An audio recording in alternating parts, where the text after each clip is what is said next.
Work at home ആയാലും work at studio ആയാലും സിസ്റ്റത്തിൽ നിന്നും കണ്ണെടുക്കാതെ ദിയയിരിക്കും. മുഖത്ത് പാടി വരികയോ കണ്ണിന് ക്ഷീണമോ തോന്നില്ല. ജെസൽ ഒപ്റ്റിക്കൽസിന്റെ അൺലിമിറ്റഡ് ഫ്രെയിമുകളിൽ നിന്നും മുഖത്തിന് അനുയോജ്യമായ കണ്ണടയാണ് ദിയ തിരഞ്ഞെടുത്തിരിക്കുന്നത്. തിരഞ്ഞെടുക്കാൻ യഥേഷ്ടം മോഡലുകൾ, എല്ലാ പ്രമുഖ ബ്രാൻഡഡ് ലെൻസുകളുടെയും ഫ്രെയിമുകളുടെയും അതിശയിപ്പിക്കുന്ന കളക്ഷൻസ്, ഏറ്റവും കുറഞ്ഞ വില, മികച്ച വിൽപ്പനാനന്തര സേവനം. Jesal opticals, opposite TB hospital, Karivelipady, Kochi. കല്ലില്ലെങ്കിൽ കടലിലേക്ക് എന്ന മുദ്രാവാക്യമുയർത്തി കടലിലിറങ്ങി സമരം സംഘടിപ്പിക്കുമെന്ന് ചെല്ലാനം കൊച്ചി ജനകീയ സമിതി.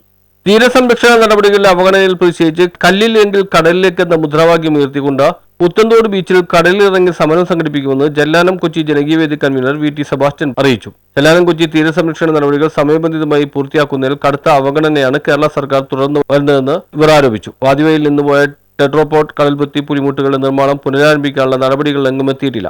ADB ലോൺ ലഭ്യമാക്കി ടെട്രോപോഡ്, കടൽഭിത്തി നിർമ്മാണം പുനരാരംഭിക്കാനുള്ള ശ്രമങ്ങൾ ഇഴഞ്ഞു നീങ്ങുകയാണ്. കഴിഞ്ഞ ബജറ്റിൽ കേരള സർക്കാർ പ്രഖ്യാപിച്ച 100 കോടി രൂപയുടെ ജിയോ ട്യൂബ് കൊണ്ടുള്ള ഓഫ്ഷോർ ബ്രേക്ക് വാട്ടർ വാൾ പദ്ധതിയിൽ മാലാശ്ശേരി, സൗദി ബീച്ച് റോഡ് പ്രദേശങ്ങളെ ഉൾപ്പെടുത്തണമെന്ന ആവശ്യവും പരിഗണിക്കാൻ സർക്കാർ തയ്യാറായിട്ടില്ല.